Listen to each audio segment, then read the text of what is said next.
पूर्व गृह मंत्री राजपुर के विधायक बाला बच्चन पशुपतिनाथ की नगरी एवं दशपुर नगरी मंदसौर में डॉक्टर राघवेंद्र सिंह तोमर की माताजी के निधन पर शोक संवेदना प्रकट करने एवं श्रद्धांजलि देने अल्प प्रवास के लिए मंदसौर आए। सुवासरा में इंदौर से प्रस्थान कर नागदा जावरा होते हुए कमलनाथ सरकार में विधायक एवं पूर्व गृह मंत्री राजपुर के विधायक बाला बच्चन पशुपतिनाथ की नगरी एवं दशपुर की नगरी मंदसौर में कल दिनांक 25 मार्च वार मंगलवार को दोपहर 2 बजे अल्प प्रवास पर मंदसौर शहर से कांग्रेस के ब्लॉक अध्यक्ष डॉक्टर राघवेंद्र सिंह तोमर की पूजनीय माताजी श्रीमती शांति देवी तोमर के निधन पर उनके निवास स्थान भागवत नगर मंदसौर पहुंचे। वहीं उन्होंने उनकी माताजी को श्रद्धा सुमन अर्पित किए और अपनी ओर से शोक संवेदनाएं व्यक्त की। उन्होंने परिजनों से मिलकर सबको इस दुखद घड़ी में अपनी ओर से भावपूर्ण शोक संवेदना व्यक्त की।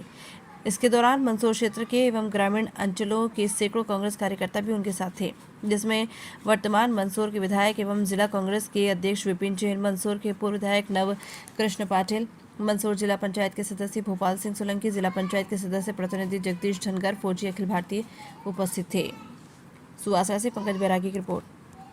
और मध्य प्रदेश के विधानसभा का जो बजट सत्र है के बारे में आप लोगों को बताना चाहता हूँ कि कभी भी ऐसा इतिहास में कभी भी नहीं हुआ है कि इतना छोटा बजट सत्र हुआ हो कभी भी। जैसे मुझे मालूम है, मैं तो 1993 से MLA हूँ, 1993 में MLA हूँ। मैंने दिग्विजय सिंह जी को 2 पारियाँ भी मैंने देखी, 1993 से 98 तक और 98 से 2003 तक, जो 40 से 45 दिन तक विधानसभा चलती है और एक बजे रात तक विधानसभा चलती थी। ये केवल 9 दिन के लिए इन्होंने विधानसभा बुलाई है और 9 दिन में आप 4,21,032 करोड़ रुपये के बजट का आप क्या चर्चा कराओगे। लगभग करीब 52 हमारे विभाग है, लगभग इतने सारा हमारा प्रदेश और सर्वहारा वर्ग के लिए बात कहना और इतने बजट पे बात कहना, कर्ज पे बात करना, राजकोषीय घाटे पे बात करना, सभी वर्गों की बात करना, सभी योजनाओं की बात करना, तो ये 9 दिन के वर्किंग डे बहुत कम है। सरकार विपक्ष के मुद्दों से डरती है, घबराती है कि कहीं कांग्रेस के विधायक जो है विधानसभा के चुनाव के, लोकसभा के चुनाव के मुद्दों को कोई उजागर नहीं कर दें, इसलिए अपनी बदनामी से डरती है। और इस कारण से मोहन यादव जी की और भारतीय जनता पार्टी की सरकार लंबे समय तक विधानसभा सत्र को नहीं चलाती। जहाँ तक अभी सत्र कल ही समाप्त हुआ है, मैं आपके विधायक जी की भी बात करूं कि अच्छे दमदारी से आप लोगों की बात को उठाते हैं, मुद्दों को उठाते हैं, चाहे पूरे संसदीय क्षेत्र मंदसौर की बात हो या फिर उनकी विधानसभा की बात हो, अच्छी तरीके से मुद्दों को उन्होंने रखे हैं। मैं खुद इस बात का साक्षी हूं। लेकिन विधानसभा का सत्र बहुत कम चलता है और ये बहुत, मैं समझता हूँ कि ये प्रदेश का दुर्भाग्य है।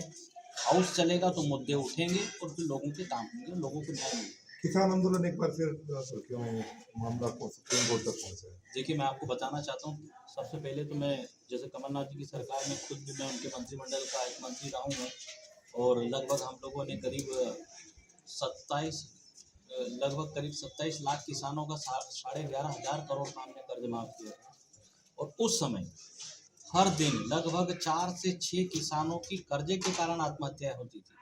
जैसे ही कर्जा हमने माफ़ किया, आत्महत्याएं किसानों ने करना बंद कर दी थी। अब फिर से आत्महत्याएं किसान करने लग गए हैं और किसानों को कोई भरोसा इस सरकार से दिखता नहीं है। तो एक तो इन्होंने कर्ज माफ़ नहीं किया है, दूसरी चीज़ है कि कपास है, गेहूँ है, दलहन है, इसका उत्पादन कम हो गया है। रकबा बढ़ाने की बात सरकार करती है लेकिन इसका उत्पादन कम हो गया है।